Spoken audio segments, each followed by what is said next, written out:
Manhãngaidaluga. Tinha perto. Yahuka doria. Sirkeля синги. Сил емпелюча. Мандехван. Depuis 10 ans, j'organise un festival du cinéma finlandais au Reflet Médicis. Et il y a quelques années, j'ai présenté un film qui a beaucoup plu à Jean-Marc Zegri, qui est gérant du Reflet. Et lui, il a eu un coup de foudre pour Neko, la dernière de sa lignée, et il a accepté de le distribuer. Et ça, c'était le moment où il a découvert ces deux cinéastes qui ne sont pas forcément très connus. Ici en France, Markku Lehmuskallio, le finlandais, et Anastasia Lapsui, elle est Nenets du nord de Sibérie.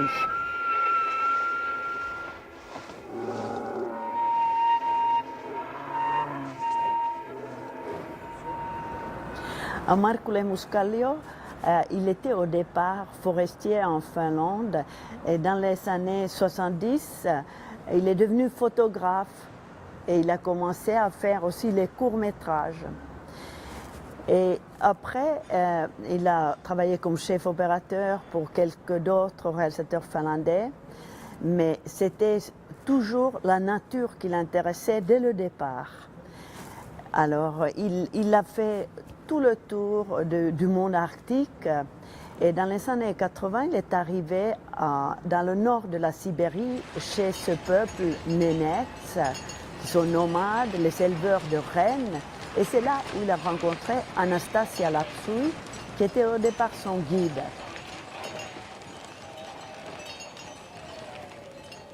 Les petits peuples qui étaient complètement... En fait, tout était en train, leur culture était en train de disparaître, que chez les Nenets, il y avait encore les mêmes éléments que depuis 100, 150 ans.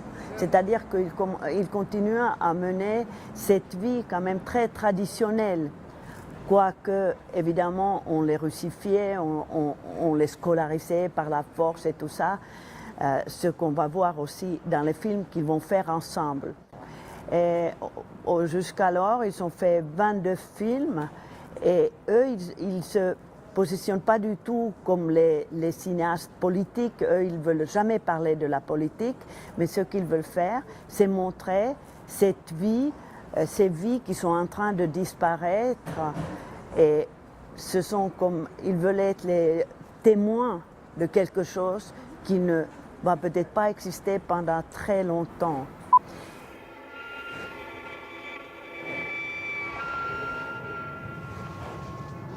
Leur façon de travailler, c'est ne jamais dire aux gens, et ce sont les amateurs, parce que chez les Nenets, il n'y a pas de tradition du théâtre, et ce sont les amateurs, ce sont les gens qui vivent là-bas, et eux, ils les observent, ils voient les choses qui les intéressent, et ils attendent que cette tâche quotidienne sera refaite de nouveau, ils les filment.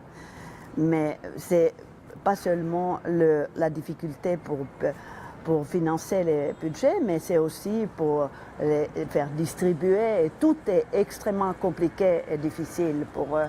Mais ils ont cette volonté. Markku Lehmuskallio va avoir 80 ans à la fin de l'année. Il continue toujours à travailler. Et c'est ce qui les intéresse. C'est ce travail et ils sont complètement passionnés.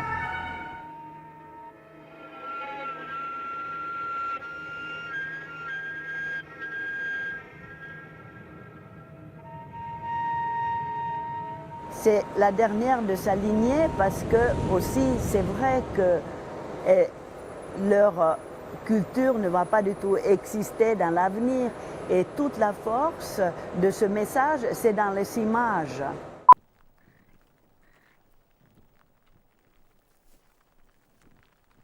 Лекармякна пон майндорнгадамс.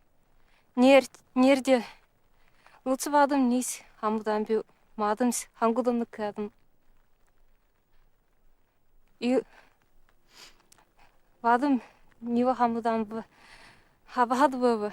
Et Anastasia Lapsui va très souvent en Russie pour les montrer, mais elle ne parle jamais de la politique.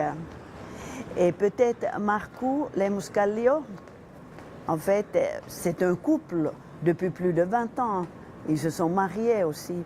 Alors Marcu, il ne veut jamais parler de la politique non plus. Peut-être ils l'ont choisi parce que c'est une position peut-être difficile d'aller en Russie et parler de la russification et tout ça. Peut-être ils ont décidé que ça suffit si les images sont là, qu'on ne va pas faire de la politique au niveau de parole. ngolere hayuwe nyanga chike singi warna mat warna